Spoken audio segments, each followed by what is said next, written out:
Kip, would you please say the invitation, please? Let's pray. Dear Heavenly Father, we thank you for your love, your grace, your goodness upon all of us. We also thank you for being able to serve our state through the charter school system. We thank you for the administration, the staff, the teachers, students, and parents that you provide. Lord, we pray that as we meet today, that you'll give us your wisdom and your guidance. And Lord, help us to carry out our responsibilities in a way that puts a smile on your face. I pray this in Christ's name. Amen. Amen. Thank you. Is that Cindy?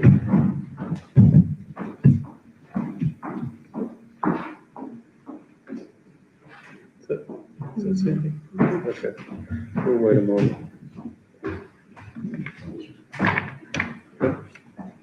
No, right here.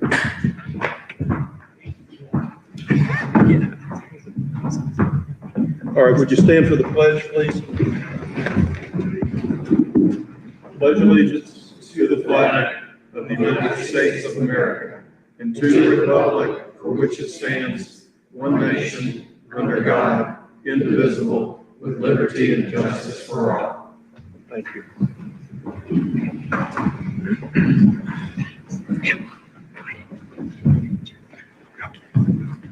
The South Carolina Public Charter School District authorizes, champions, and supports the creation and advancement of innovative K-12 public charter schools that provide access to academic opportunities for every student in South Carolina to reach their fullest potential. Randy is unable to be here today, so I will take the role. And we'll just go around. Cindy? Here. Kip? Here. Dr. Strickland? Here. Jonathan? Here. Dr. Pope? Here. And then I'm here. The only one that's not here is Randy, so we have a quorum.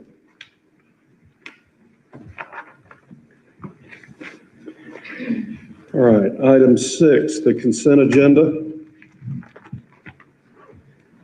I need approval for the agenda for today, August 11th, 2022, and approval of the minutes for June 30th, 2022, if no corrections. Mr. Chairman, I make a motion for the approval of the agenda for August 11th and minutes for the June 30th meeting. Second. All right, all in favor? Aye. There's none opposed. Mr. Superintendent, do we need an executive session? No, sir. All right, thank you. All right, item 9, action items. York Prep replication delay request. Ms. Farmer.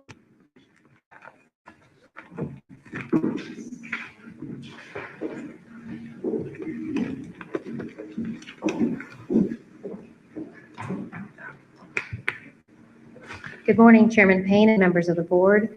I believe that 2 of York Prep members are going to be joining us in a second, and that will be Brian Mirup, the Managing Director of York Prep, and Lanny Adamson. He's the Associate Managing Director, and he'll be the lead administrator for YPA Replication School.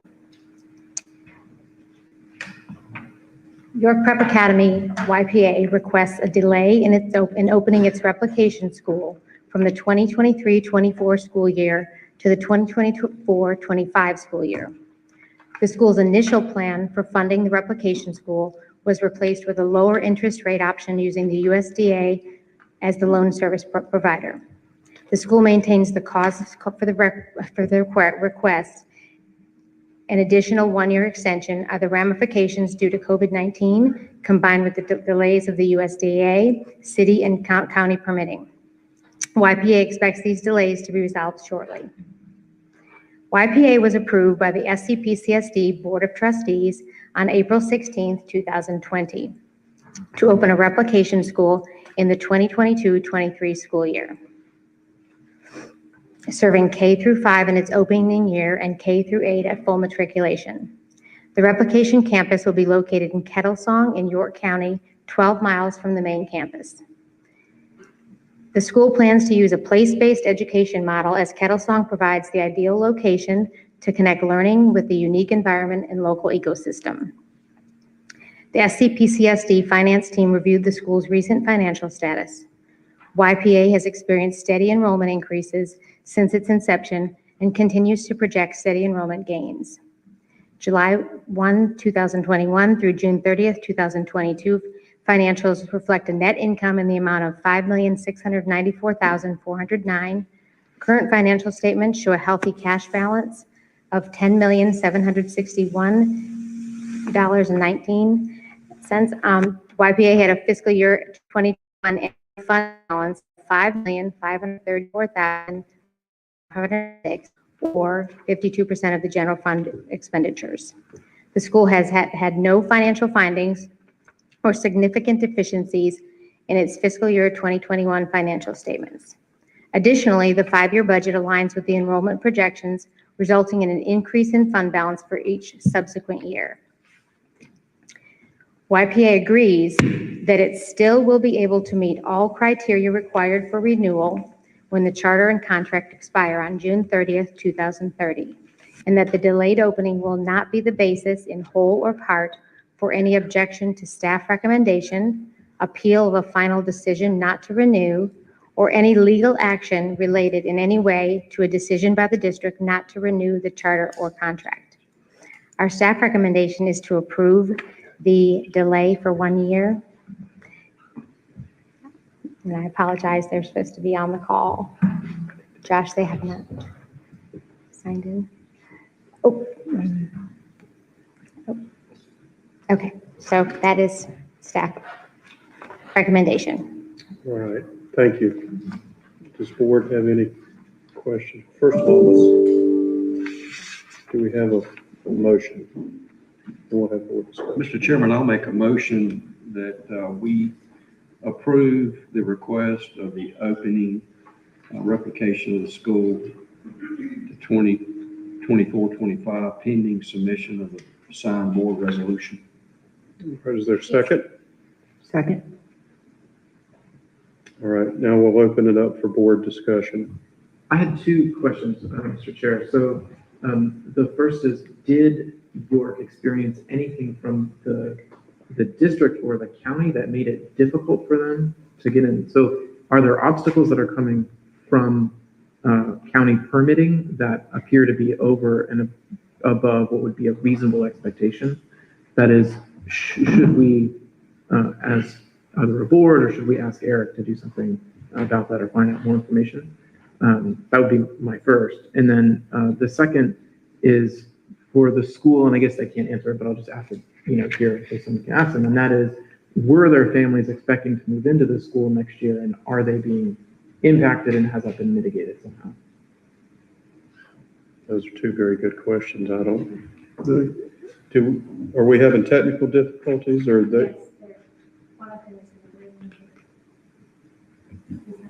Yeah, those would both be school-based questions that they would have to answer. Okay. Could you repeat for me the second? I think it was Cindy seconded the motion. I thought she meant your second call. Okay, while we're trying to get them online, are there any other questions from the board?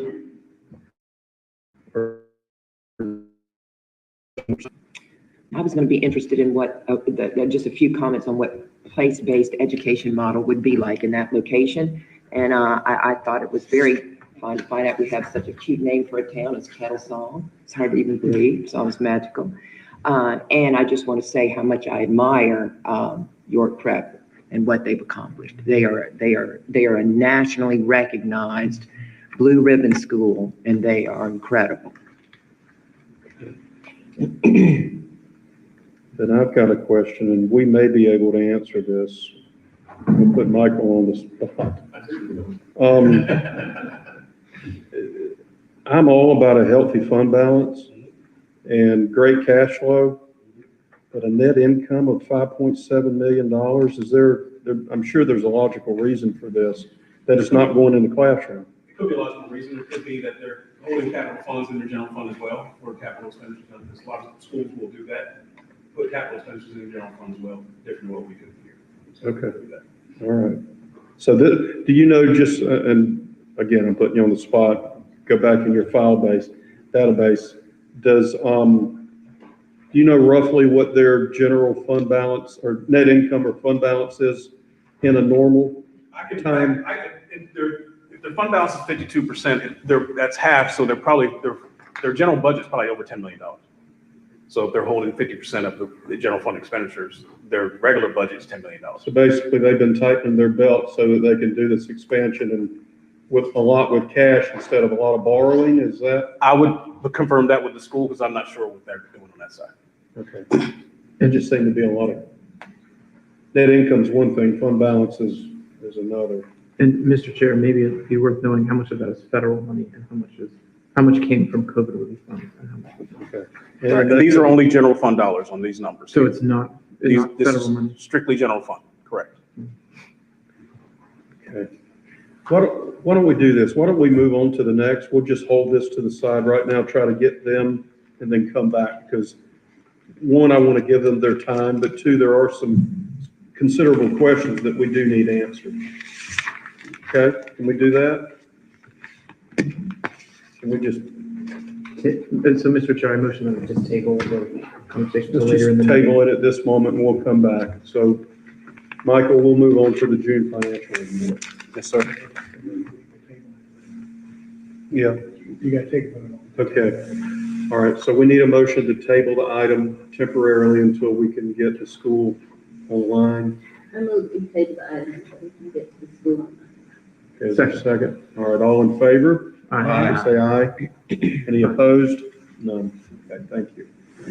All right, Michael, the June and July financial reports. Yes, sir. Good morning, Mr. Chairman, members of the board. Present on the June financial reports first. If you look at those first, it should have a date of June 30, 2022. You turn to that section of your handout. After 12 months of operations, of course, we would expect 0% remaining. We're currently at 16.41 of our expenditure budget for the prior year. Again, these numbers are not final yet. We're going through the audit and that won't be finalized until the fall, but I'll update this again down the road. The first report, if you flip over, these are the school's expenditures and revenue, including the district office. Total year for the year to date, $82,279,595, and total expenditures and transfers, $81,963,299 for a net positive gain of $316,296. Next report lists our district office expenditures, revenue, and budget together. Total revenues for the year to date, $3,175,935. Total expenditures, $2,884,916 for a net change of $291,019. What I did is update the fund balance from the prior audit. You'll see the $4,108,000. That is our fund balance from the prior financial statements. We put in $2.2 million in capital reserve. So you'll see on our next month's report, I'm using 1.8 just to be conservative, just in case these numbers don't finalize out and we don't increase our fund balance. But you'll see the 1.8 on next month's report. But the projected fund balance could be up to $2.1 million there. The next report breaks out the expenditures by division. You'll see leadership, $809,791. Charter authorizing $1,006,863. Total LEA programs of $479,004. And then financial services of $589,259 for a total district office of $2,884,916, or 16% remaining in the budget. The next report lists our EIA funding for the year. This will change drastically next year with the new funding formula. Thank goodness they're rolling up some lines so we don't have to account for 50 different funds. So that'll help us on our side, but the total EIA funding for the year is just over $34,115,531.01. And then also the last report is the State Department report, which totals through 13th month final payment of $34,115,531.01. Mr. Chairman, that concludes my report for the month of June 2022. Okay, thank you. York Prep is now available, so I'll need a motion to bring them back up. So moved. Is there a second? Second. All in favor? Say aye. All right. Welcome, York Prep. Sorry about the technological issues. Can you hear us?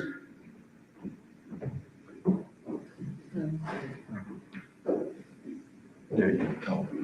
Can you see it? Can you hear us? Can you see it? Can't hear. He's got his mic. We can hear you now, yeah. Okay, now there we go. Now we're cooking with gas. All right, thank you. sorry about the technological delays, but here we are. The staff has made their case for you. They recommend approval of your request. The board has a few questions, so I'm going to just let the board members go around and ask a few questions of you before we take a vote. And Cindy, would you? Excellent. We're happy to answer those. The audio is just a little muffled, but we can see on the chat messages as well. So any way that we can get those questions, we're happy to answer. All right, thank you. Cindy? Mine is probably the most simplistic question. If you could just give us a few comments on the place-based model and maybe why Kettle Song appealed to you in that regard, because this is a little bit different model than you have at your main campus. Is that correct? If I understand the question, you were asking about the place-based model and why we're using that model. Is that the question? Yes, just to get just a general idea about it. Mm-hmm. Perfect. Sure. I'm Lanny Adamson. I'm the associate managing director, and I've been hired to be able to run that new campus. Place-based education, that model, it incorporates using the environment around you so to understand and learn from. And through this, model, you ask the question, what is your place? What is your role in this place? And so, having the environment, the outdoors, to local entrepreneurial businesses, whatever, we're able to get our students involved in, so learn and get that in the classroom and go out and visit those places. We're excited that this model will, take our kids to a place which has been lacking in today's society, where it's all been about just in the classroom, looking at books, watching videos, actually taking kids to that place. And We're excited that with no shortage of problems on the horizon for society and for our communities, our students will be prepared to participate in making solutions and helping solve those problems. would this involve apprenticeships or different types of engagement in the community then? Yes, it will involve many local community members. It could be internships, could be coming and speaking and sharing on site with us. It could be students participating in problem solving with them. In communities, of course, we'll be equal distance from Chester, Lancaster, and York County. So the ability for them to work even with planning departments in each of those counties to see what problems are coming up in the communities and participate in those areas as well. Thank you. Jonathan? Thank you. I had two questions for you. One is, you mentioned, or in the report it was mentioned, that the delay was in part due to some permitting issues related to the what the county was asking of you. Were any of those issues more than you thought were reasonable? Was there anything about that process that you felt like was an intentional delay? The biggest delay in regards to that property is the access to utilities. It is property that is located in York County. However, the place for utility access is the city of Rock Hill. And if you've seen the news, based on the issues going on with the ongoing Panthers project, the city and the county haven't been on good working terms for some time. And we're trying to work through a process that involves cooperation between the two of them, which we've now made some good progress on. We now need to finalize a utility agreement with the city of Rock Hill, and the county will accept that as proof of utilities and give us a land service. Okay, so it doesn't sound like it's something specific to your school, that it sounds like there's something else going on. Yeah, that's correct. Thanks. And my other question was, were there families that were anticipating the school opening next year, and has there been anything done to mitigate that, or what would happen with families that might have been expecting to use that building next year, or to enroll their children in your school? I'm sorry, the audio didn't come through super clear on that question. question. Could you repeat it for me? Sure. Are there families who were anticipating sending their children to that location next year? No, we have not begun to advertise for enrollment yet. So there isn't anyone on the waiting list expected to begin enrollment there next fall. Thank you. Are there any other questions from board members? I've got a question. I see your net income was about $5.7 million. That seemed to be a bit high. Do you normally have a net income of about 50%? Or are you just saving money right now in anticipation? I'm sorry, go ahead. Or are you just saving money in anticipation of this building? Any cost associated with that? That's correct. And there was a lot of additional federal funding last year as well. So with some of that funding, in addition to us saving, the net income is larger than it typically would be. We typically have a positive net income. Look over the history. However, it hasn't been that large until this last year. Okay, I thought that was the answer, but I just wanted to ask the question. So, Yeah. all right, are there any other questions? Anybody want to speak from the board? All right, then I'll call the question. The motion is to accept staff recommendation to accept York Prep's replication delay request. All in favor, please say aye. Aye. Aye. None opposed. All right, your request is granted. Thank you. We appreciate working with you and look forward to the next year or so. Thank you. Yes, Mr. ma'am. Chairman, I just had a quick question for Michael on one of the things that we Okay. covered right here. Okay. On the income statement, I noticed that expenditures at travel is significantly higher. Am I assuming that that is because there is more commitment to visit? This is a great thing. We're opening back up to travels. Yeah. And the cost of travel is going up tremendously as well And as. the commitment to travel Yes. to schools has been increased here. It's a value. Right. We're out to schools more, it's different demand, as well as those conference registrations that were closed for 2 years, they lost some money, so their registration costs a little bit more now.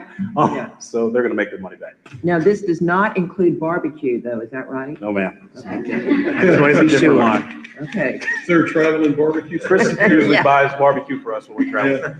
Yeah. And Okay. I've got a follow-up question. You mentioned the A word earlier, audit. How Yeah. are we? Yeah, I had a timeline in there I'm going to talk to you about later, but we're ahead of schedule. Okay, all right, that's good. Okay. You want me to continue with July and then vote on both, or you want to stop at June? Now let's go ahead. Okay, all right. Okay, so the second report is the month of July, first month of the fiscal year. After 1 month, we should be about 92%, so we're right about 91.42 in our spending level, so we're good on that side. Again, the first report is revenue for the district, including schools, $12,729,285, and total expenditure of $12,767,000 even. Now, I want to explain something. The revenue that we received and the schools received are based on prior year numbers right now. Those numbers and projections were not updated until they'll be updated in September. So this revenue we received is not really indicative of what we will receive throughout the rest of the fiscal year. So that will kick in September. So this is based on prior year school numbers, which does not include their growth. Okay, even for our district office side as well. The next report is our district office alone. Total revenue is $291,413. Total expenditures of $317,211. Net change of $25,798 negative. Again, I'm not worried about that because these numbers are based on prior year numbers, not current enrollment projections. You see the projected fund balance I put in there beginning to 1.8, just to be conservative with that number. When that number updates on the audit, I will change those to the final number. Next report is our district office levels expenditures by division. Total leadership costs of $81,817. Sponsor performance, that's our new division, $111,102. Support and implementation, $39,448. And then financial services and operations, a combined division of $84,845 or $317,211, or 91% remaining. You'll see a significant change in our EIA funding report. Again, they rolled up lines in that. Total year to date is 175, 828, 269.16. Again, they changed that funding formula, and so that will reflect the amount for the entire year. We'll update every month through projections, through the 5th-day count, 45-day, and 135. And then you also see the matching report from the State Department at the back of 175, 828, 269.16 for our total allocation. Mr. Chairman, that concludes my report for June and July 2022. All right, thank you. Do we have a motion to accept the June and July financial reports? So moved. I have a question. We need the motion first. There's a second? Okay. All right, so the motion is to accept the June and July financial reports. Cindy, you've got a question? Yeah, my quick question is on the change of nomenclature on the expenditures by department. So tell me about, because as you know, I've always loved that the nomenclature was reflective of our charter law and our authorizing commitment and our LEA commitment. So then I came to this page in July. That's a change in our structure, org chart structure, which we have a copy going out to the board as well, or is it in there? I think you guys got it at the last board meeting at work for. Which- Yeah, we can get you a new one. We can get you a new one, which includes the org structure changes and name changes as well. Okay, so this is more reflective of our organizational chart, is what you're saying. Correct. Okay. Thank you. You're welcome. Any other questions? All right, all in favor of accepting the June and July financial reports as presented, please say aye. Aye. None opposed. Thank you. Thank you. All right, Jonathan, next item is the policy subcommittee report. Thank you, Mr. Chair. So as those on staff and on the board know, we are reviewing the policy manual for our board and for the district. We've started that process, and I think we've had now 3 meetings, it might be 4. Our last meeting was August 1st. Anyone on the board is welcome to join these meetings when we have them. Just so you know, the next meeting was slated to be the first Monday of September, which would be Labor Day. So now we're looking at a different date, probably the following week. So Eric will update everyone once we have a better date on, once that's settled. So what have we been doing? What's been going on? So first, we're going to work on completing the revisions during the fiscal year, which was a bit of a change from what the initial plan was. That's just to give us a little more time. So the original board manual was based around the Carver model. It was not exclusively in the Carver model. And so what's going to happen is, I think we're going to kind of continue that. It will be a partial Carver model. And those who are familiar with it, right? The Carver model is you hire the superintendent and he is your employee, and you stay out of day-to-day operations. That works well for private schools, doesn't work quite as well in a public school setting because of what's in the charter law and the responsibilities that we have. But nonetheless, there will be, I think, clear elements of that will be maintained. We'll be providing drafts of each of the sections of the policy manual to the board for approval once we go through them. So we haven't actually started to change the language in the policy manual quite yet, but we have looked at what's in there and how to reorganize it and whether we want to keep the original organization or not. So that's it's so big and there's so much in there that we're sort of starting with small steps, and that's one of them. The sections and so just so you're aware, the sections for revision: foundations, board governance and operations, charter school oversight, district fiscal management, support services, district facility, district personnel. So we'll be going through each of those, revising those or not, and sending them to the board for approval before going on to, I think we'll probably go on to the next section, but we'll make sure that the board obviously has seen whatever is done before we proceed. Staff, thank you to those that have helped already and will be helping in the future, because they're going to be helping revise big parts of that. And so I think the goal is March of 2023 to have the process completed. So that's where we are. Okay, thank you. Are there any questions? Yeah, I have one. Under our previous administration, being under scrutiny about a lot of things, one of the things I heard on a number of occasions as people were investigating our website, our established documents, for whatever reason they had, they would say, the charter school board does not have bylaws. And so I talked with Eric about that, and Eric said that bylaws are not required in the charter school district, whatever. And so is that your opinion too, or will we be working on bylaws? Well, I mean, I think, so bylaws would be operations, or how the board operates, right? I mean, is that really what you're referring to? Can you tell me specifically what you mean by bylaw? Yeah. When I think of bylaws, I think of operations, like how do you replace a board member and, operations of the meeting, things Yeah, like that. maybe it was just a separate document that said bylaws. Yeah, I just think they were trying to uncover anything yeah. that they could use as a wedge. I mean, I'm not opposed to adding something if the board thinks that it would be valuable for us to have a separate set of bylaws. I mean, I at some point I'm gonna have to defer here to Eric, but I mean, I think how the seats are selected anyway comes through the legislature, right? That's in the law. And then how the meetings operate, it's in the manual. I think there's even reference in the manual, Eric, to Robert's Rules of Order in the manual. So I think that's a part of it, but. Yeah, Eric. that's right. So, Kip, I think I can start at the end and work back to the beginning. The problem is that the organizational documents have not been on the website. Okay. And they need to be. And we're working on that. There was a version that we thought was on the website going to be put there. We've had some technical issues getting it up there and getting it in a format that people can click readily to it. We're working on all of that right now. We're constantly improving that website.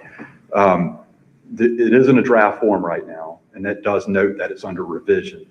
The way the district works is that, unlike a corporation, which is organized with an articles of organization and then bylaws that govern the organization, we are created by statute. The district is created by statute.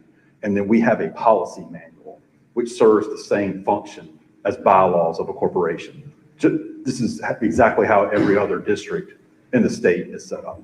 So a traditional district set up the same way. It's created effectively by statute through the Constitution and through statutory requirements. And then each school district has a policy manual, district policies, and we'll be organized the same way, and we'll have that information available on the website sooner than we get this document finished. We'll get the draft version up on the website with the other board materials before we get this all done, because it'll take us all year to get that done. It's a valid criticism, and it's been something that's caused us a lot of trouble. Yeah, I think great point. Yeah, and much better, Eric, than I did. So. Okay. Any other questions? Well, I'm more familiar with what a public school policy manual looks like, and I can't imagine how we can look at it unless we do it bit by bit, unless this is going to be a small document.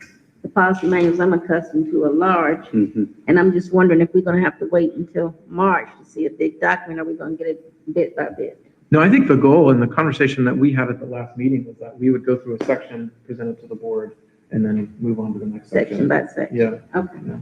I just didn't want to have a big document reading off. No, and I think we talked about that at the last meeting, that we would do it section by section. Okay. Yeah. And that, from a public school thing, I had a board member who wanted bylaws, and we tried to explain, but from the business world. And I said, we would have more than we needed, and we replicating, and then someone else was complaining about the size of the document being two. So I don't think we need replication with that.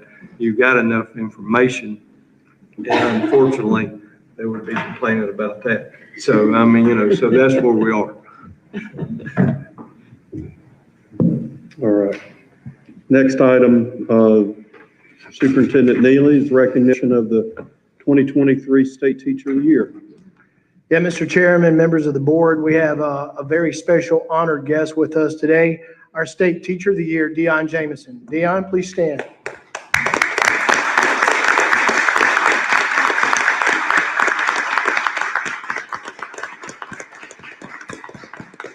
Come on up here, Dion. I want to read his bio. It's a short bio, and I don't normally just read bios, but I think it's important for those of you who are not familiar with Dion, but also for the public that's watching this meeting. I think it's important they know a little bit of his story, although his story is much more expansive than this. Dion Jamison is the 2023 South Carolina Teacher of the Year and is a 9th and 10th grade ELA teacher at Legacy Early College in Greenville, South Carolina. He earned his undergraduate degree in sociology from Clemson University and a master's of science in education from Johns Hopkins University. Dion became interested in teaching as a child, but the career was solidified after recognizing the disparities in education in South Carolina between districts. As a Bill and Melinda Gates Millennium Scholar and product of Orangeburg County Schools, he ascribes to the proverb, "To whom much is given, much is required," further influencing his decision to teach.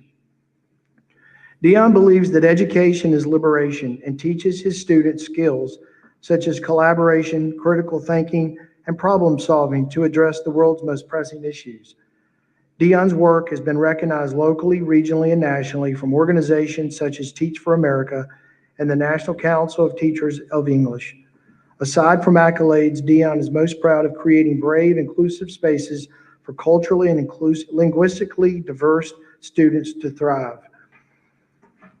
This previous year, he was our Teacher of the Year for the district. And then when he was named Teacher of the Year in 2023 for the state of South Carolina, it was the first time that a Black man had been nominated and appointed Teacher of the Year, but it's also the first time that a charter school teacher has ever become Teacher of the Year in the 26-year history of charter schools.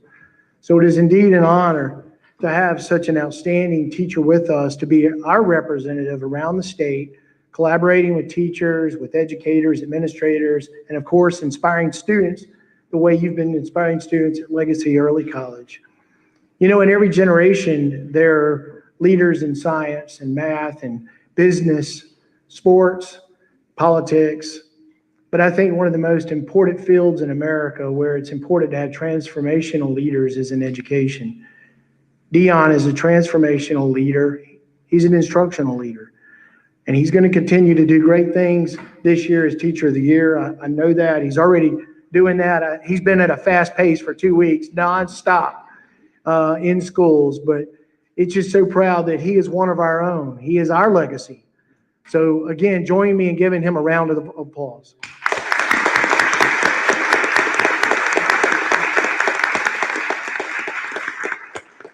At this time, I would ask the board to come down and join me for a presentation. I think we say something.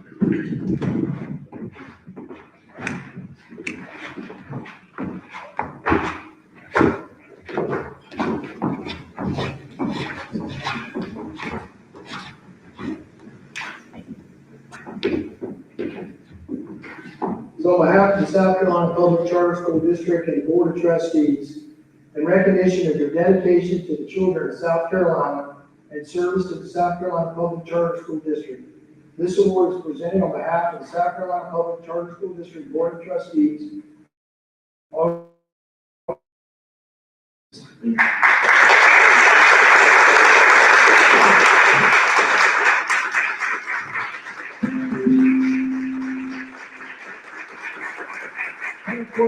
And of course, I would like to ask Dion. I would like to ask Dion to make a few remarks.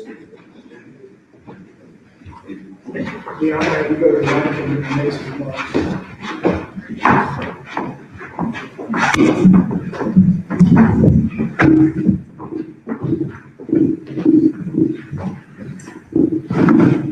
One of the things that I've learned just in these 2 short weeks is that I need to have something handy at all times. So luckily, I have that. Thank you again. I'm completely honored and humbled for the recognition here at SCPSD. This is my home and where I started off, and I'm just really grateful for your support. So there once was a kid from a rural small town who had dreams of changing the world, but one day his world was changed. When coming home from school one day in 2007, he noticed something unusual. His dad was waiting for him at the mailbox as he got off the bus, rushing him to get into the car. "We have to go to Columbia now," his father said. The kid became anxious. This must have been serious because of the urgent tone his father employed.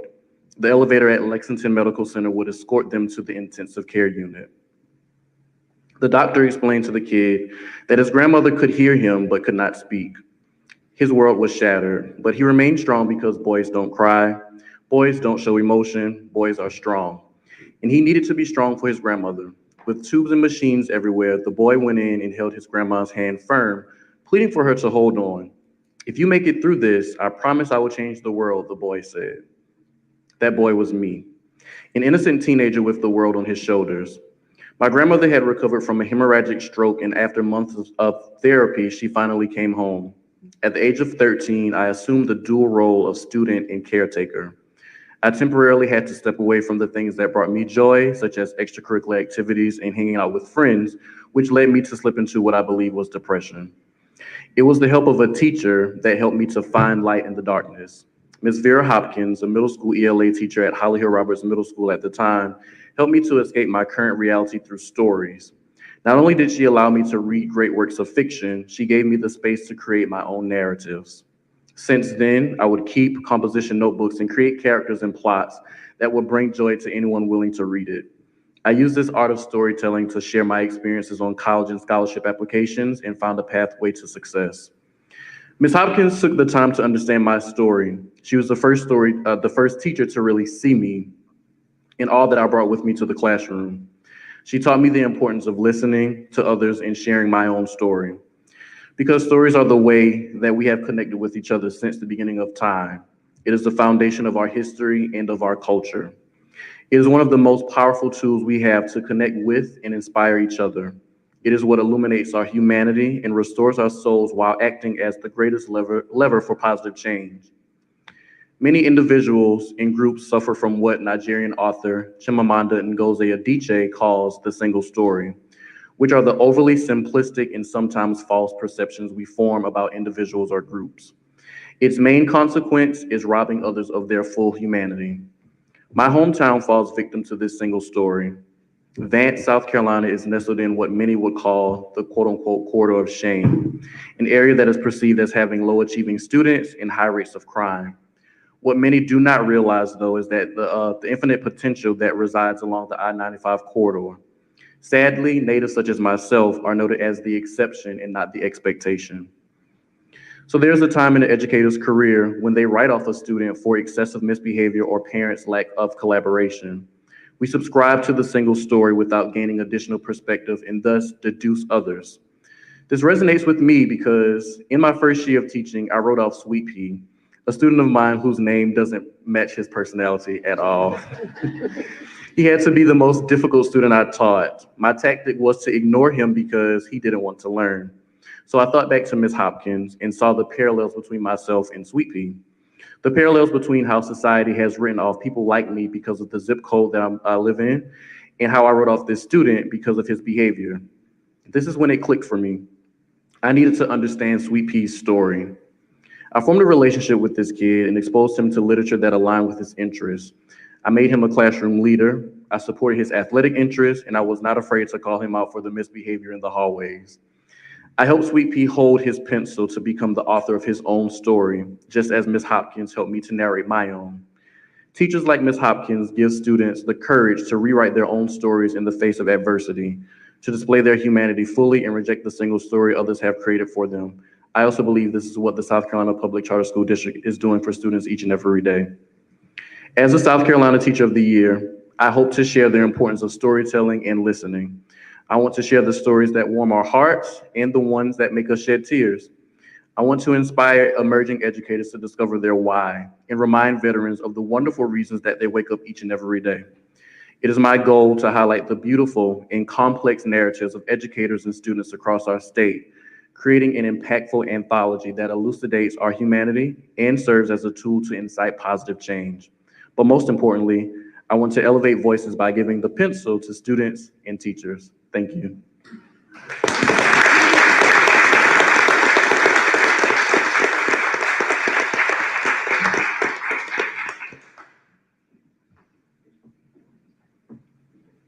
Dion, we love your story, but it's not complete. There are many more chapters that are yet to be written, and so we look forward to being a part of your story going forward. Thank you. At this time, I would like to call on John R. Payne to give our sponsor performance update.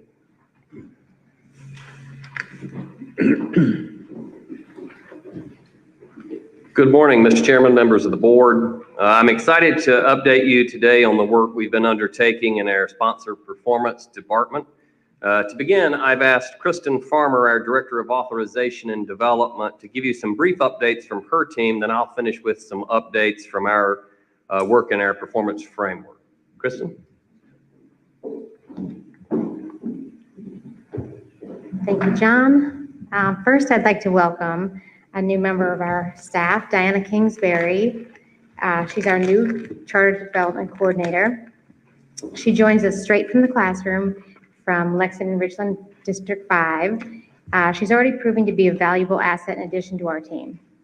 Her first day was June 13th, a Monday, followed by 2 consecutive days of events hosted on Tuesday and Wednesday. So she hit the ground running, literally.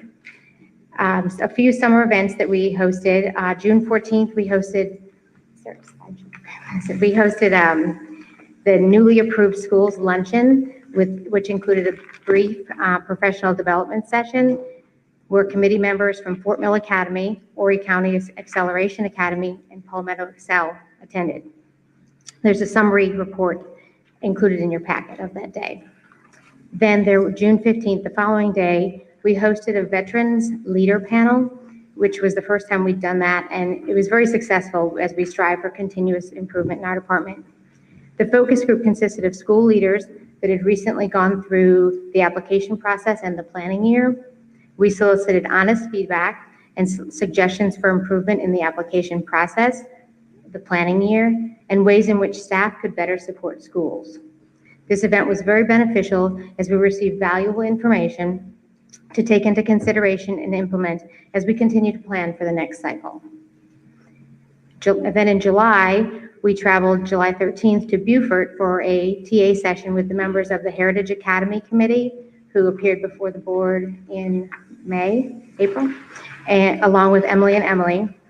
We met to provide support and suggestions to the school committee should Heritage reply with our district.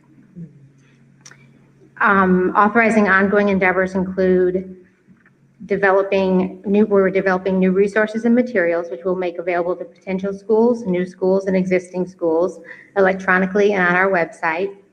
We continue to take a much closer look at all processes such as the application, renewal, and amendment process. We are working to streamline them, making them more efficient and less burdensome for our schools while providing the necessary level of support. In addition, we are revising the Year Zero onboarding process and training.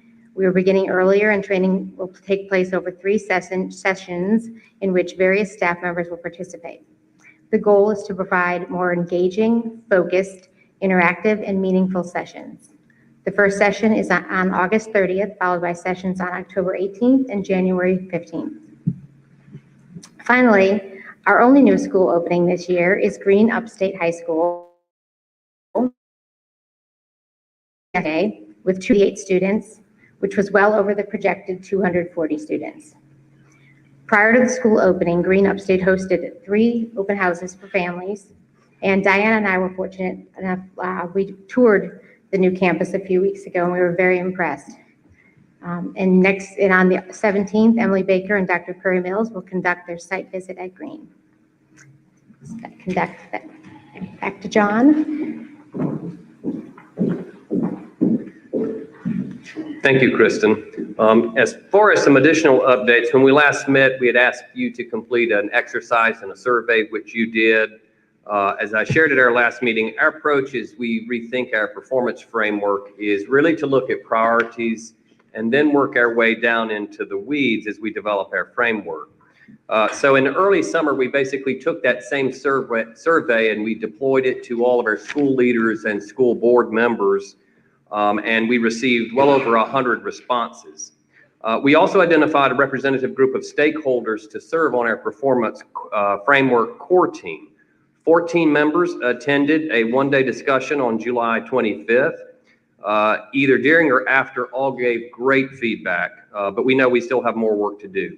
The intent is for this framework to be developed by our core team with us in a facilitation role. Once developed, the next step will be to have a secondary group of leaders to review, react, and provide feedback about the framework, with us making necessary revisions along the way. Then we plan to deploy it more widely to get additional feedback for final input. Before the first meeting on July 25th, we summarized our survey data that we had received, as well as analyzed frameworks found in 22 other states, sharing those resources and information with the core team members. At that July 25th meeting, we talked about accountability, we reviewed the survey results, we shared with them resources from other states, identified some core priorities, and oriented them to the resources that we had made available to them and will continue to make available. Right now, we are planning to reconvene the core team sometime in mid-September and are in the process of establishing that date. At that meeting, we hope to take a deeper dive into goals and components. However, most felt it important that our system include components related to academic governance and finance, which makes sense, and it's also a theme that's apparent in most other states that we review. To facilitate all of our performance framework, we have expanded our team. I believe you all at one of our last meetings met Joshua Finley, who has come on as our new data manager, who joined us from the South Carolina Department of Education. This summer, we've also welcomed Dr. Jing-Tong Charlesworth. Jing-Tong? Jing-Tong joins us from the Research, Education, and Measurement Center at the University of South Carolina. She holds a master's in education from the University of Wisconsin-Madison, a master's in educational research and measurement from the University of South Carolina, and a doctorate in educational administration from the University of South Carolina. She's researched, published, and presented nationally in educational research and measurement, including topics such as charter schools, rural education, and comparative education. She and her husband live in Greenwood, South Carolina, and we're excited to have Jing-Tong join our team. Part of what we have been doing is developing a research agenda to identify the kinds of analyses and topics that we want to look at, and Jing-Tong is already well underway at those various topics. In addition, beginning very soon, we're going to have ready a monthly dashboard for your consideration and for your information. Our hope is to provide monthly succinct information related to our schools and our academics, finance, governance, programs, and communications. And so we've been already working on looking at that design as well as those data elements that we'll be able to provide to you again in a monthly basis. We've also been reviewing the raw data provided by the State Department of Education over the summer. These again is raw data, so in just looking at some of the raw data, things are looking pretty good. But of course, in October, the Department of Education will publish the annual state report or school report cards, and we'll share that information with you as soon as they make that public. We're not sharing it now because the raw data will have to undergo a series of business rules at the department before they put the final report cards together. So more information will be forthcoming on that. Finally, we have been busily working on our website and making significant revisions to ensure that our information that we have on our website is readily available, is accessible to our stakeholders who may have low vision or be blind and meet all the other ADA requirements. And so if you have any suggestions or recommendations or thoughts related to improvements to our website, we certainly welcome those. And Mr. Chairman and Superintendent, that concludes my update. Thank you. Thank you, John. At this time, we'll have a federal programs update by Emily Baker, Nick Michael, and Tracy Sweet.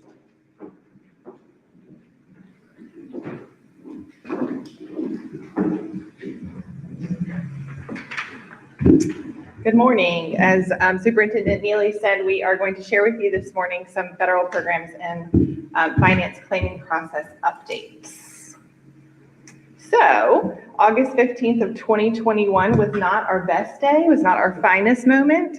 And so we quickly took action and decided collectively that we would commit to collaborating internally to make ourselves better. Some of the ways that we did this was we literally hosted a wedding amongst our two teams this time last year.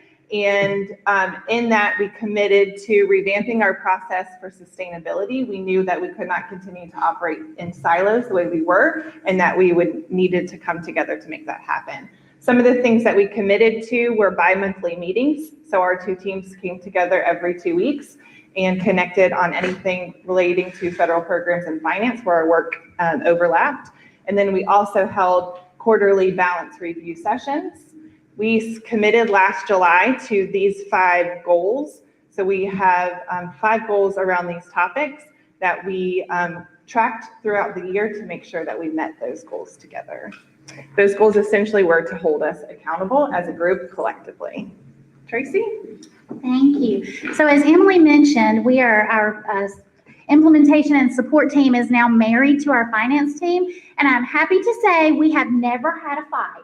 So that's a great thing. So we have been working much more collaboratively together, which I think has been a wonderful opportunity for our schools to learn and grow together with both teams simultaneously. So some of the things that we have done, Emily mentioned some of our goals. We wanted to make sure that we had concise and consistent communication to our schools, and not just to our schools, but also between our teams, so that everyone knew what was going on. Our schools can't be in compliance if they don't know what's going on, right? They don't know what they don't know. So that was one of our goals. We wanted to make sure we had very high expectations for not just our schools, but also for ourselves as well, and all of our team members. So that was very important to us. It kept both our schools and our district accountable. Also, building capacity is something that we focused on, and we did that in a variety of ways. So some of those included monthly finance penny patrols, which I think is a very creative name. So excellent hats off, I guess, to our finance team there.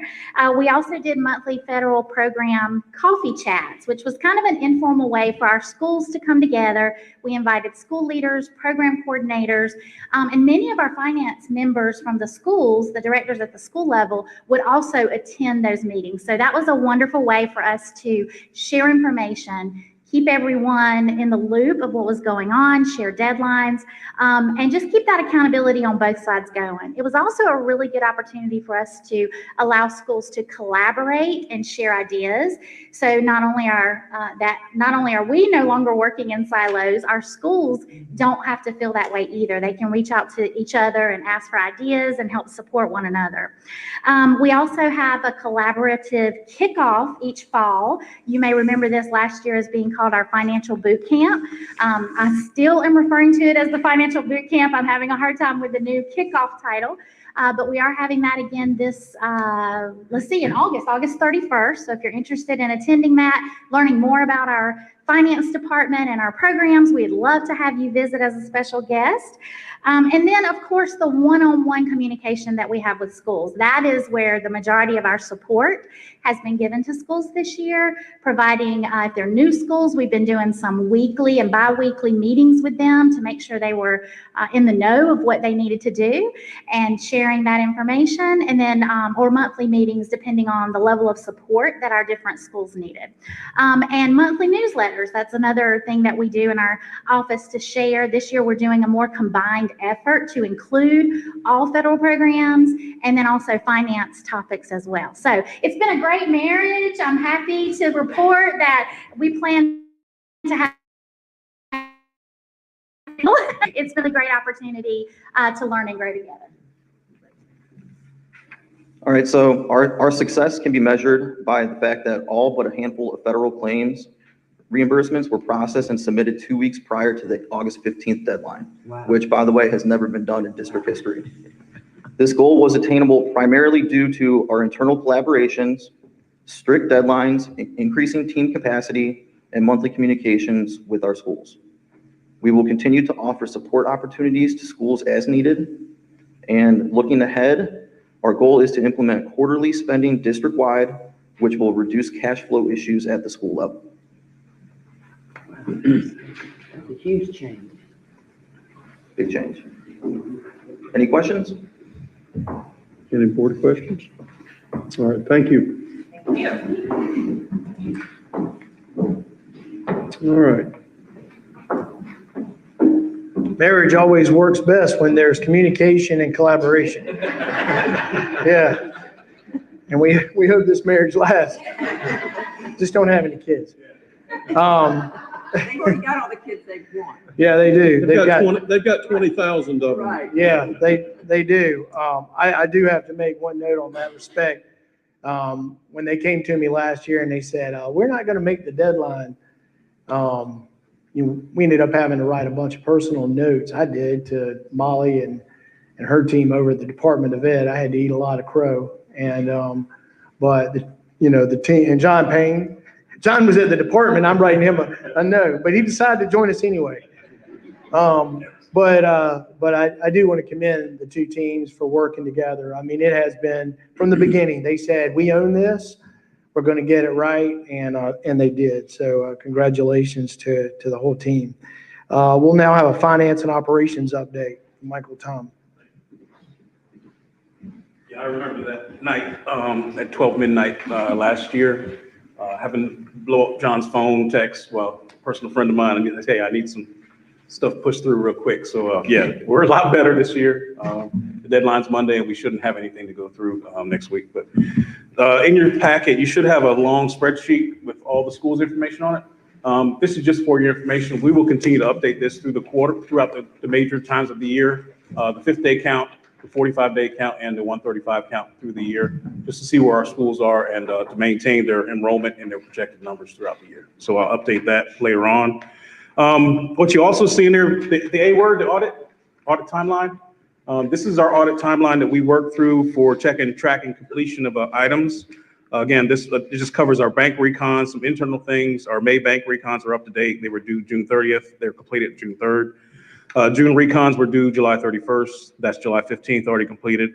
And then some future dates. Our initial trial balance should be completed by September 15th. Our final trial balance is 9/30. The school audits are due 10/15. They're aware of that. We already sent that reminder to them. Our audit field work has already started, actually, and then they'll be back again next week. District audit deadline is 11/15, and then the State Department deadline is 12/1. So we're working back and tracking those dates throughout the year. On the audit field work, they've already started pulling a lot of samples for us already. So they're ahead of the game. They started in June 14. They looked at all our purchasing card, the 14th and 16th, and then additional support. They pulled the week of the 20th through the 29th. And then Nick told me that we're back again next week pulling additional samples. So we're ahead of the game on the audit timeline. On the building, we replaced 2 units already. The South Carolina summer has hit us pretty hard. So John's wing over there was hot for a while, but we have those units done. Now we need 2 more units on this side, so we're working through that. We'll probably have a crane and a compressor coming next week, so working on those issues. We have an issue with our front patio pavers. They're not the proper type, and they get a little slippery, so we're gonna have to make a major change on that, either concrete or outside pavers on that side to get those fixed. We have some interest in annex. We've had 2 people approach us about possibly renting that spot, so that's going well. The next closing is going well. Salem was doing fine. I was up there yesterday. State surplus has come twice already. We had 4 schools that came and bought stuff on site, sold on site at the location. A lot of tables, chairs, student desks came yesterday. They have 1 more visit next week, and then we should be good. And then John mentioned we're working on a dashboard that will include our general fund, more of a broad charts-based dashboard for general fund, capital projects fund, and then also federal funds spent down as well. So we're working on that. That's it for my update.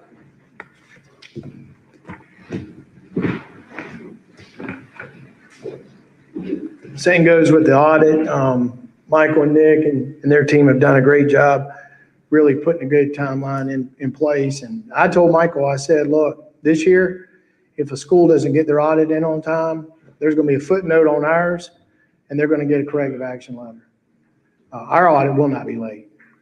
We're not going to have that again. So hopefully our schools will comply and work with us on that and do the right thing so that our audit won't be late.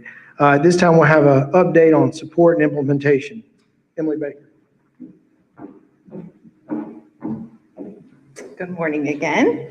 Thank you for allowing me to share my very first support and implementation team update with you today. This summer was quite a busy one for our team, and I would like to share a couple of those highlights with you. We have 3 new team members that have joined us this summer. Megan Lima, would you please stand? Megan has joined our staff as our school psychologist coordinator, and she is joining our team most recently as a school psychologist in Richland too. Rihanna Smith has joined our staff also as of July 1 as our state programs coordinator. She previously comes to us most recently from Green Charter School of the Midlands, where she served as the state reading coach there. And then Dr. Perry Mills has joined our team this month as chief program officer. Dr. Mills is coming to us from Sumter, where he served as the director of federal programs. So we have a full, complete team, and we're ready to go. Some of the things that we have accomplished this past month, Megan Lima has been invited to support the Office of Special Education Services by reviewing and providing feedback on the SEED document that will go live in 2027. SEED stands for Standards for Evaluation and Eligibility Determination. And serving on this think tank will allow her to really build relationships and networking opportunities between OSIS, the department, and our office as well. Susan Howard was invited along with 10 other directors from across the state to participate in a SPED Directors Advisory Council, where she will collaborate with those directors from around the state on various topics, and each of those participants will also serve as a liaison between the department and the local school districts pertaining to SPED needs this school year. Wendy Ward went on quite a roadshow this summer. She has held multiple SPED and 504 trainings this summer to ensure that schools are well prepared for a compliant school year and ensuring that our special population students are properly served. Louie McCulkey has collaborated with NWEA and multiple other external stakeholders to ensure that our MAP portal is up and running for the fall. So that rollover happened officially Monday for the 22-23 school year. This is a very tedious task with lots of moving pieces, so we're thankful for Louie's attention to detail there. Tracy and Susan have been preparing for our consolidated monitoring visit by the department for federal programs. They are preparing for that. We do not yet have a date. They have asked and requested that we have a date in November. Go ahead and get that taken care of and off of our plates. And so we will update you once that visit happens. We hosted a new School Leader 101 in the office on August the 2nd. We had a small group of 4 new leaders that came and collaborated with us for a half a day. In that time together, we gave them kind of a 30,000 foot overview of who we are as a district, what our portfolio looks like, what our expectation and relationships with schools is. We also allowed them in that time to have one-on-one appointments with direct staff. So they came to us and said, these are my 3 burning needs, and we wanted them to leave the building having those 3 burning needs met. Also at this training, we published our 2022 guidebook.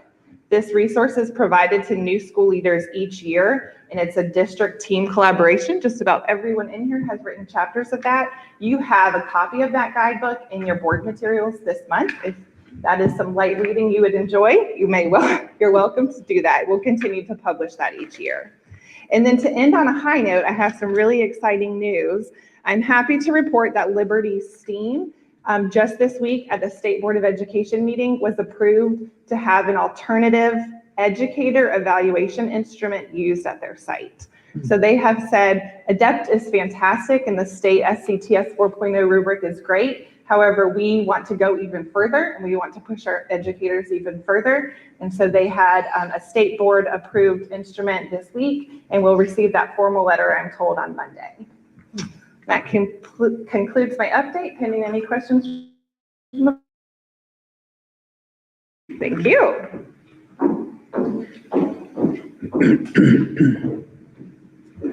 Good job, Emily. And yeah, that's really, we're breaking new ground there. I mean, that's what charter schools are really supposed to be about, you know, innovation, looking for new ways to do things. We don't have to always do it the way it's always been done. It's not a criticism of the other way. It's just that there can be another way. At this time, we'll have a strategic plan update from Emily Paul and our friend Stan Davis. Stan.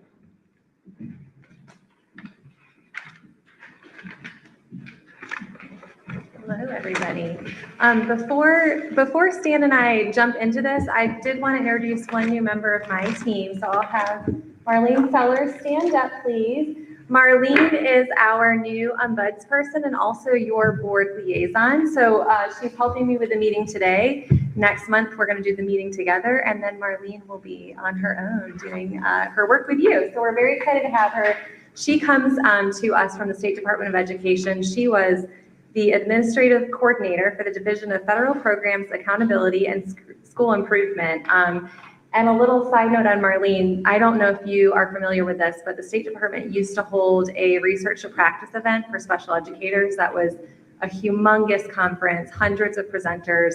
Marlene pulled that off single-handedly. So we are very excited to have her join us to help us with all of the events that we do for our schools, including Kids First and our Leaders Summit. So thank you for being here, Marlene.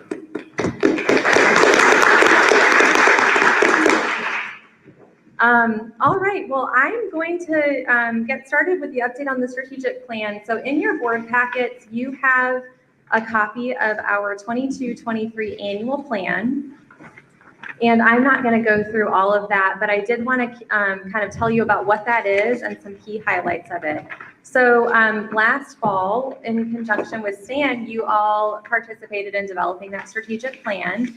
And so this annual plan is a kind of offshoot of that. It's going to be our plan this year to make progress on our strategic plan. So every year we'll do an annual plan. It will set forth goals for our team this year to work on, and then we will meet next year and do another annual plan. And so this annual plan has goals in each of our strategic focus areas. So goals in organizational development, operational excellence, internal and external communications, and advocacy.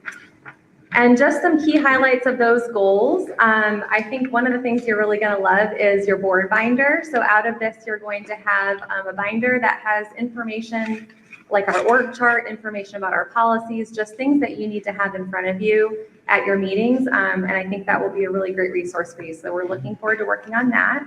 You will also be getting some board training, just some little micro trainings through Stan, and he's going to talk a little bit about that and ask you some questions to get that moving. But we're excited about that.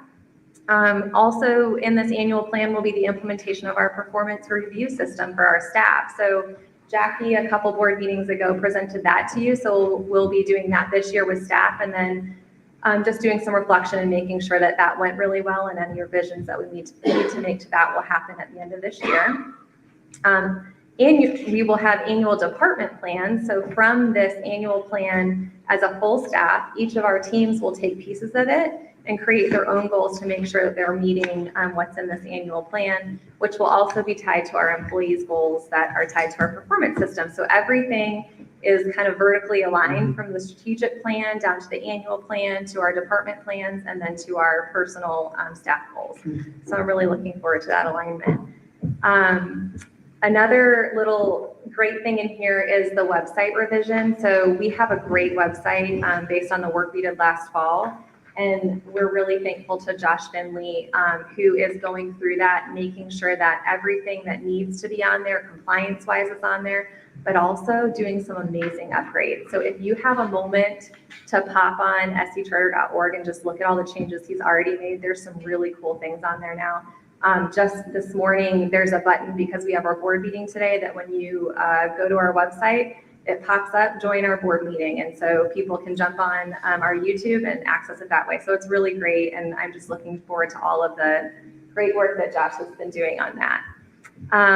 And then we will also be developing a tool to document school support needs. So anytime our staff is on site, they're going to have a tool that can just quickly document what our schools need and then bring it back to all of us so we can make sure our schools are getting their needs met. And then finally, you're going to see an increase in our media presence. So we're really excited about this. In addition to our radio show, our Kids First radio show, we are going to have a huge media, like social media increase. We have a partnership with Heritage Brands. And so they're working with us to make sure that we have really rich content on our website, on our Facebook, on our LinkedIn, on our Twitter, and it's all kind of cross-posting, and it is establishing us as experts in the charter school field, but also in education in South Carolina. So I'm really excited about that relationship and kind of seeing what happens with that. And then finally, one of the highlights would be our advocacy one pager. So we will have, once we kind of decide where we're going with our advocacy, we'll have a talking page so that everybody is delivering the same message, just a few key points. The board will have it, our staff will have it, and our schools will have that. So I'm really excited. That will give us kind of a united message out to all of our stakeholders. And so Stan, I will pass it to you to talk about training and get what you need there. Okay. Thank you, Emily, and good morning. Good morning. It's good to be here again, and I must say, overall, I am so impressed with the progress that you've made since we engaged you with the retreat and the strategic plan. You guys are moving fast, and that's good. That's good. Speed is always an advantage. So we're pleased to see the progress that you're making. As Emily explained with the annual plan, we're breaking things down so that every person in the organization can see that they have a role and responsibility in the success of this organization. And when you do that, accountability becomes a lot easier. So in going out and understanding what some of the school needs are, very important, because you can bring those back here, create strategies to address those needs. That's why I'm here today, because I know in part of the board evolution and development, you have some needs as well. So we've accessed a tool that uses micro-learning, which is a brief 20 to 30-minute burst of training that will give you some competencies and capability in an area that you're interested in. In your packet, we sent out a kind of a little description of what micro-training is, or micro-learning. It's a term that's being heavily used in corporations right now. And so with the board, we want to make sure that we increase your capability and capacity to deliver your purpose here. Okay, so that's my role as part of the accountability piece. Not knowing all of what you may need, I started a list of things that I thought you might be interested in. I do have access to best practices from one of the best board development people in the country. It's a gentleman by the name Dr. Carter McNamara. He's up in Wisconsin. And he has given me access to his whole toolbox. He said, here it is, take what you need out of here. If you're working with boards that need the latest and greatest best practices, you can access them here. So I started a list here, but I really want to hear from you so I can get an idea of what some of the things I should be focused on to bring you this micro-learning process. And I listed 7 things, including Kaizen and change, strategic thinking, board expectations, individual board member expectations, board roles versus superintendent's role, getting clarity there. Whatever the best practices you're looking at in terms of being an exceptional board member. And then there is one that every board that I've seemed to work with in the last 2 years are looking at the leadership personality assessment, because they're interested in the board as a team working better together. But that's something we can look at doing in the spring retreat when we get back together to update our planning and all. So what are some of the other topics that you're interested in that we should be looking at? Because we want to make sure we are addressing needs that you have with this tool.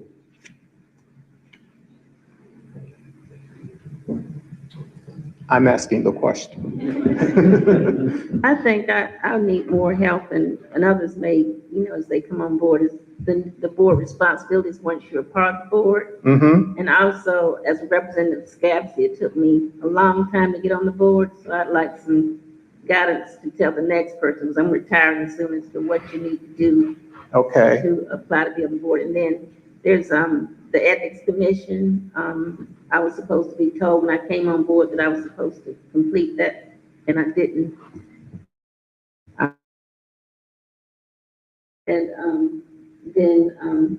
Also, there's something that I was supposed to get that I didn't ever on the board, but I got about, what's it called, refiling or whatever, where the governor was supposed to reappoint or whatever.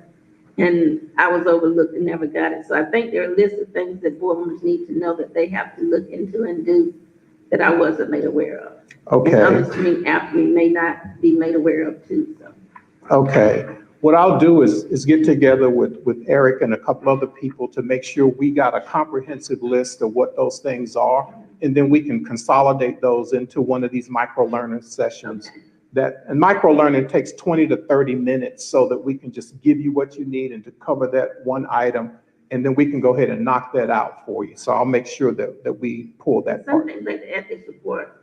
As superintendent, my secretary would always tell me it's time to do it, and I did it. But here when I came on board, no one told me when it was time, except for after I missed the deadline. And so I just think there's certain things we need to be made aware of as board members. Okay, we probably need a timeline on all of those too. Things that we're responsible for doing. Okay, got you.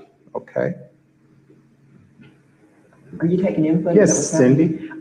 I think a very important thing, and you could get too much of it, but I'm not sure you really could, is for us to have an efficient way to, not that we are in touch literally with the schools, but that we have a sense of the different schools that we are serving. So we can not geographically necessarily go there, because we're not trying to get anybody inappropriately in their way, but so we can feel and even more highly value the reality of their existence and our relationship with them through Chris. We will serve the best when we feel and understand the best of the repertoire of schools that we have. Okay. And so that kind of is I'm not saying a personal relationship, but some kind of connectivity. So when we're up here thinking and deliberating, we've got those guys in our heads. Got you. Okay. I don't know how you do that, but we'll figure it out. we might need Scotty to beam us over or something like that. I don't know. Well, we'll figure out I don't know how you something. put that in words, but that's what I'm trying to say. We'll figure out something we can do that's simple, Yeah. that we can access, that will give you those connections or give you the information. So if you choose to make those connections, you have that option. Yeah. Okay, that sounds good. Thank you. I was excited to see in the plan that we're going to develop a list of terms and acronyms. Okay.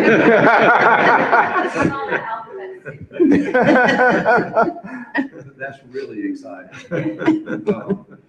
Yeah, but in that regard, for people like myself who do not have experience serving in the educational field, anything that might be available to be able to provide board members like myself, that any kind of information that would help me understand the educational process, particularly from a board member's interest or service. Okay. Yeah, we've had several upfront conversations, and I know we were talking with Eric a little earlier, I think it was last year, about looking at laying out some process-oriented things in flow diagrams so that you can look at them and say, oh, this is how someone ends up on the board.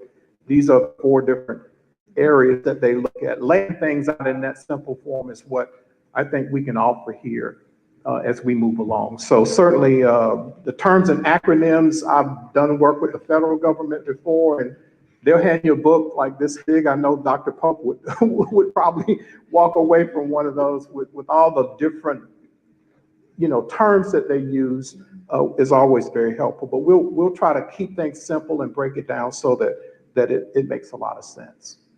Okay. Any other ideas? Chris Neely thinks number 5 probably needs to go to number 1. Board's role versus superintendent's role. I used to be concerned about that with board member, so since I'm on the other side of the fence, we'll make sure we don't get in his way. So Absolutely. He probably thinks that should be 1, right? Absolutely. Well, we do have and Chris will remember this from when we worked together at the Meyer Center, making sure we got clear roles and responsibilities so everybody knows which lane they're in and how to get things done. So certainly that's one that I definitely have already done. So we can deliver that one as well in one of the micro sessions. if there's some consideration as to what our involvement should be with the schools. I know that Cindy mentioned having a relationship or knowing something about them, but, I'm not sure that we all know when we're staying in our lane, because I wouldn't just walk up to a school and say, I'm a board member of the charter school district, I'm here to see your school. So we need to know, when we're supposed to do that, how we're supposed to go about visiting the school. Because it's not just, we have the title and we can just go in whenever we want to. Right. Well, one of the things Emily mentioned earlier, we will develop a one-page advocacy tool that can be the front piece of that. And then how you spring off of that to get more information or do tours or however you want to engage the school, we can certainly build those in as well. So that's good.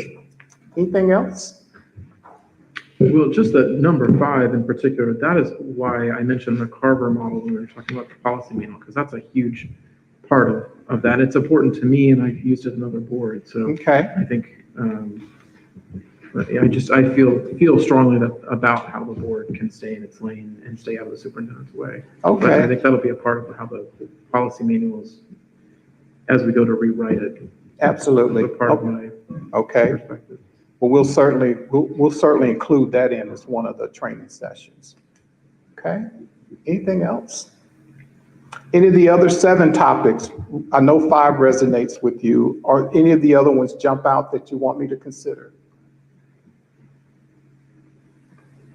I love the Myers-Briggs. Are you suggesting we take it, or?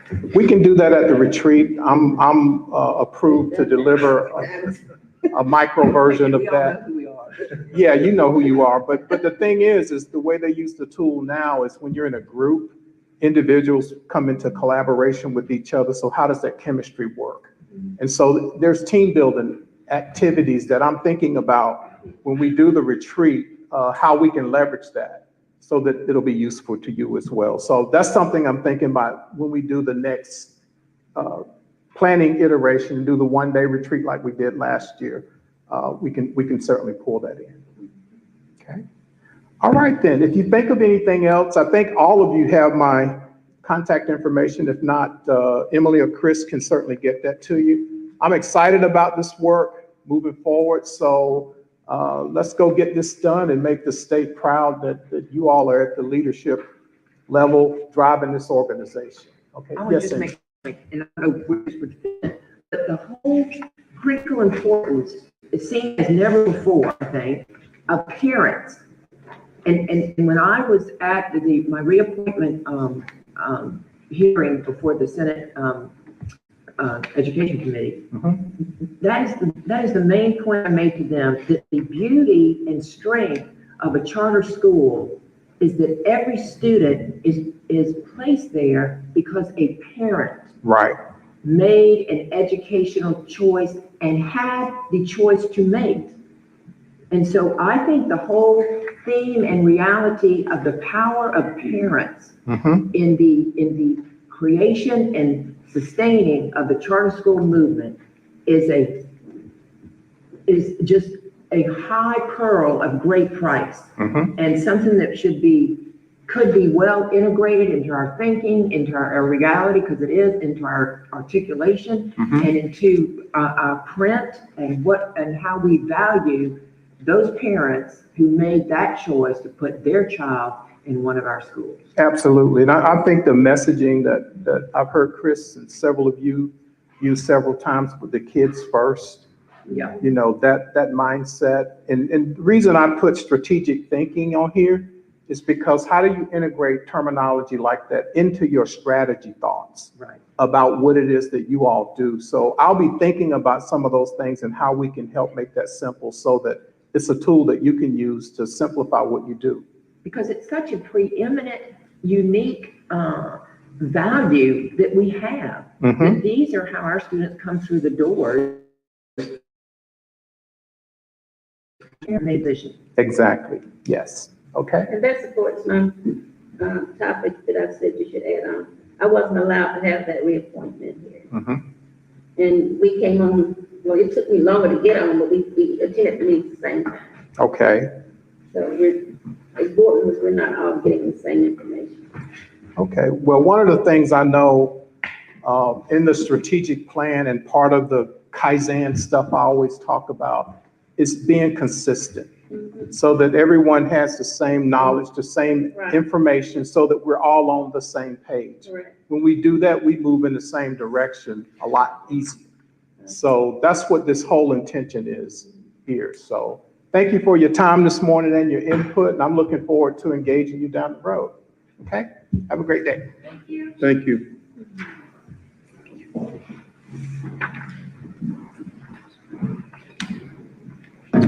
Thank you, Stan and Emily. We appreciate the work and everybody's work on the strategic plan. So we have a charter act. We have a state law that created this district and set out our priorities and our goals. And then thanks to this team and our board, we now have a new mission, vision, and values through our strategic plan. And all of that should be aligned in terms of our organizational structure, our budget, our instructional supports, and our philosophy of putting kids first. And I really believe that for the first time, this district is finally starting to get there. We're not there, but we're starting to get there. It's been said that a coach shouldn't be judged by the team they inherit, but the team that they build.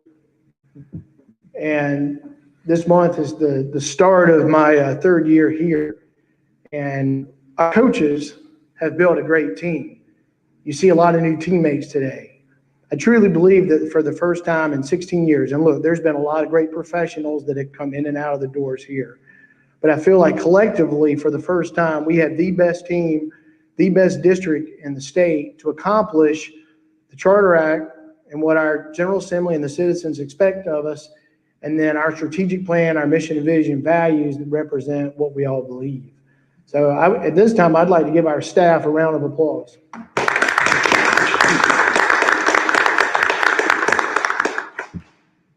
I've got a few dates for you that I want you to put down, and then we will send out a document via email that will recapture some of these dates. Our next board meeting is going to be September 15th. That is a change. The reason for the change is so I'm in my third year of SCASA SEAL training, and the original board date was the date that I have SEAL training, and I can't miss those because part of that's for my certification. So we moved the board date to September 15th at 10 o'clock here at the district office. The second annual Kids First Conference at the Columbia Convention Center is September 27th and 28th. And of course, we're partnering with our friends at the Charter Institute at Erskine, and the planning's fully in motion on that. And then on November 17th, we're going to have our next School Leader Summit here at the district office. November 17th, our School Leader Summit, and I would invite all of you to be here. Jonathan is actually going to panel a great discussion by a gentleman by the name of Ian Rowe. He is a fellow with the American Enterprise Institute, and he just authored a new book called Agency. And in it, he talks about how schools are an important part of influencing children. And he's in charter world. He's founding a new charter school up in the Bronx, up in New York, and has a great personal story. His family came from Jamaica, and then he's gotten into charter school. So Jonathan is actually going to work. He's friends with Ian, and the two of them, I think, are going to put on a really great conversation. On August 22nd, Congressman Joe Wilson will be with us at Fox Creek over in Aiken. So if any of you are interested in joining us for a visit with Congressman Wilson, we look forward to that. And then on August 24th, we'll be at York Prep with Congressman Norman. We're trying to do more visits with our congressmen. You know, we do a lot with legislators locally, but we're trying to get our congressmen to better understand what we do. And we're still trying to work out a date to get with Senator Tim Scott. We want to get him in one of our schools. And of course, I'll be hitting the road again with staff on the Charter Trail, and we do eat barbecue. But we want to get back out and support our school leaders and our teachers and of course, see our students. The Kids First radio show, we do that every Monday from 5:30 to 6 on 100.7 The Point. It's in the Midlands, but you can still pick it up online. So if you want to tune in every Monday from 5:30 to 6, 100.7 The Point. Kevin Cohen, who's been a local personality in Columbia for about 25 years, he and I have a show. And every week we have a different school leader on or a different staff member. We had Tracy Sweet. Tracy, where are you? There she is. Tracy was on recently, and when we got off there, you know Tracy doesn't lack for energy and passion. And Kevin said, man, we could have gone for hours with her. She's got, but our school leaders just as well. I mean, golly, the passion that they all have. They want to tell their story, and so we're trying to find ways to give them a platform to do that. And then personal shout out to Josh. Josh, hold your hand up. He doesn't want to be recognized, but Josh has done a great job. We did discover that there were still a lot of issues on the back end of the website, and we want to make sure that our website is completely transparent, easy to navigate, and a good resource for anybody. So Josh has done a lot of great work on getting that fixed. And then we have a meeting tomorrow with the South Carolina Department of Corrections, Director Sterling. We had a conversation a few weeks ago with our new charter school, Palmetto Excel, which is going to be the school to help students older than 21 to get a high school diploma. And they were giving a presentation, and they were talking about, the incarceration rate of a lot of our citizens. And we said, well, why not talk with the Department of Corrections and see if this school could also be a partner to help inmates get their high school diploma. And so I reached out to my good friend, Brian Sterling, the director, and Brian said, absolutely, this is in line with what we want to do. So we have a meeting tomorrow. We're very excited about the potential for that, for a charter school to partner with the Department of Corrections to do something really important, help them get a high school diploma so when they get out, they can be productive citizens. And then the last thing, Josh, I don't know if you were able to work this out. Y'all know me, I can get emotional, but I was reading an article. So this is my son. I hope I can make it through this. I was reading an article this morning in Bloomberg, and I also got a presentation. I'm in the Army Reserve, and recently we got a presentation on the dismal recruiting numbers for the military. All branches are going to fail to reach their goals this year. The military, the pool of citizens between ages 17 to 24, those that are eligible and qualified is at 9%. That's the lowest since the Vietnam War. And it's for various reasons. One of the ways that I believe we can help correct that in America is through public education. And I think charter schools. And my son, he's in basic training right now. Graduates next week. But there's a lot of other kids that don't come from families like mine who could find hope and opportunity through the military if only they had a great education. If only, Dion, they had that mentor, that teacher, that story. Give them that opportunity. And I do believe that the military is one way. So we need to be talking as a district and as a state, how can we do more as educators and administrators, innovators, to reach more kids who could have more opportunity in life by serving their country. And my son made a personal choice. Yeah, he was influenced by almost 20 years of living with me. But at the end of the day, I had to sign a waiver for him to join at age 17. He still has to finish high school. He's going to miss the first 3 days of his senior year next week. But I feel about opportunity. Maybe they're not qualified because we in society have failed them. Let's not let this district be the reason that kids like my son and many others around the state and in the corridor don't have the opportunities to not only get a good job, but to see and realize their American dream.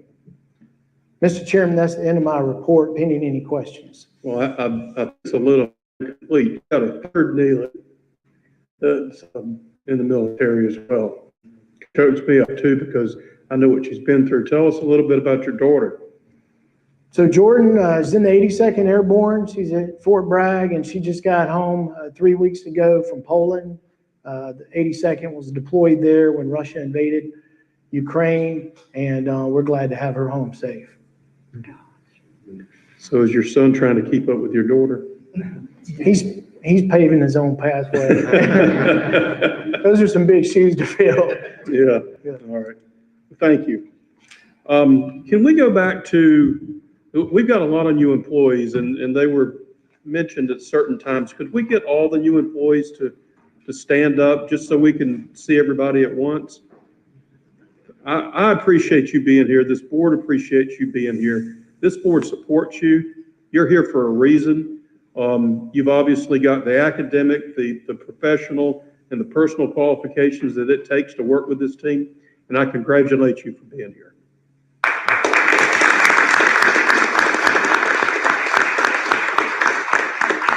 And I also want to welcome Dr. Strickland. Again, this is his, well, I guess your first board meeting, at least sitting down with us. That's right. And you bring a wealth of knowledge as Dr. Pope has done with your superintendent experience. So we look forward to learning from you and working as well. Thank you. Are there any comments or questions or anything from the board? Dr. Pope? I'd just like to again congratulate our teacher of the year, and want you to know that I was one of the ones that read off the applications, and you were among some very tough competition. So congratulations to you, and want you to know too that as Executive Director of South Carolina Alliance of Black School Educators, we welcome you and we expect to honor you at our conference January 13th through the 15th in 2023. So congratulations.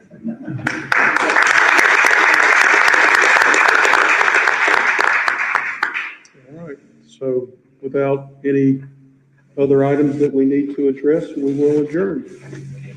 Thank you. Might be a record. Is that a record? Yeah. Modern day record. It is. It's mine. It is.